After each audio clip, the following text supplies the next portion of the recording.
یہ ایک ایسا طوفان تھا جس نے دنیا کی تمام بلند عمارتوں کو ڈبو دیا تھا۔ بڑے بڑے پہاڑ موجوں کے سامنے غائب ہو گئے تھے۔ اس طوفان سے دنیا کی پوری آبادی ختم ہو گئی تھی، مگر بڑی بڑی موجوں کے اوپر ایک کشتی تیر رہی تھی اور اس میں موجود 80 لوگ اس دنیا میں باقی رہ گئے تھے۔ یہی وہ لوگ تھے جنہوں نے دنیا کو دوبارہ آباد کیا اور نسل انسانی کو بچایا۔ آج سے 5000 سال قبل یہ طوفان کیوں آیا، اور وہ کشتی کس کی تھی، اور وہ لوگ کون تھے جنہوں نے کشتی میں سوار ہو کر خود کو بچایا؟ اس ویڈیو میں ہم اس طوفان کے بارے میں جانیں گے جسے طوفان نوح کے نام سے یاد کیا جاتا ہے۔ سامعین محترم، حضرت آدم علیہ السلام کی دنیا میں آنے کے بعد اس کی اولاد خوب پھلی پھولی، لیکن ایک مدت گزر جانے کے بعد وہ خدا کو بھول چکے تھے۔ خدا کے بجائے انہوں نے پتھر کے کئی خدا بنا لیے تھے۔ ابلیس نے بنو نوع انسان کو کفر و شرک میں مبتلا کر رکھا تھا۔ لوگ حضرت آدم علیہ السلام، حضرت شیس علیہ السلام اور حضرت ادریس علیہ السلام کی تعلیمات کو بلا چکے تھے۔ حضرت ادریس علیہ السلام کو بھی وفات پائے سینکڑوں برس گزر چکے تھے۔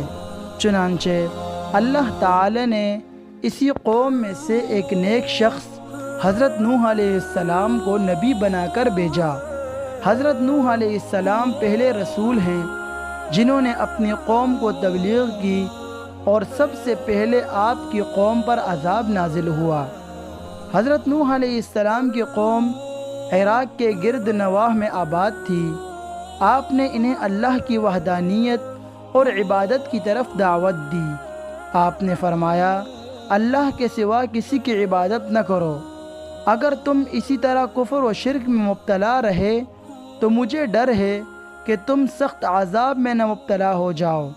حضرت نوح کی قوم نے آپ کی تبلیغ کے جواب میں آپ کو جھوٹا قرار دیا اور دھمکی دی کہ اگر تم اپنی دعوت سے باز نہ آئے تو ہم تم کو مار ڈالیں گے۔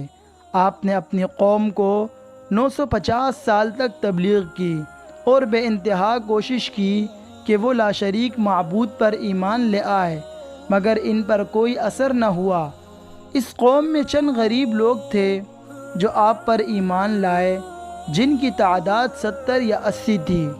اللہ نے اپنے نبی کی تسلی کے لیے وحی کی کہ جن کے لیے ایمان کی دولت لکھی گئی ہے وہ ایمان لا چکے ہیں، اسی لیے آپ ان کے لیے غمزدہ نہ ہوں۔ اب انتظار کی گھڑیاں ختم ہو چکی ہیں، تباہی کا وقت آ چکا ہے۔ اللہ تعالیٰ نے حضرت نوح علیہ السلام سے کہا کہ ایک کشتی بناؤ، انہیں ایک عذاب سے ہلاک کرنا تھا۔ جب نوح علیہ السلام نے کشتی بنانی شروع کی تو نوح علیہ السلام کے قوم کے سرداروں نے آپ کا مذاق اڑایا اور کہا کہ تم نبوت چھوڑ کر بڑائی بن گئے ہو۔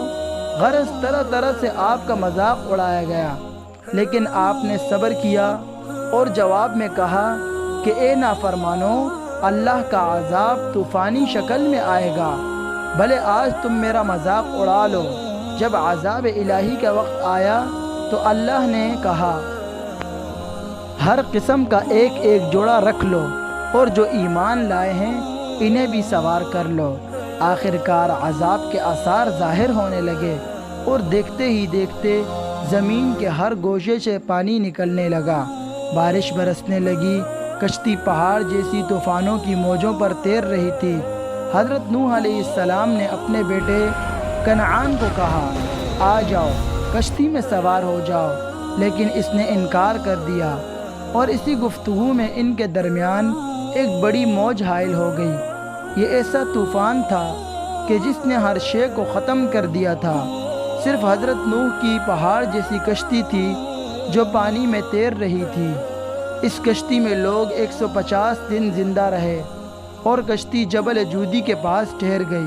حضرت نوح علیہ السلام کشتی سے نیچے آئے اور ایک بستی کی تعمیر کی، اور پھر یہاں سے نسل انسانی کی دوبارہ تعمیر ہوئی۔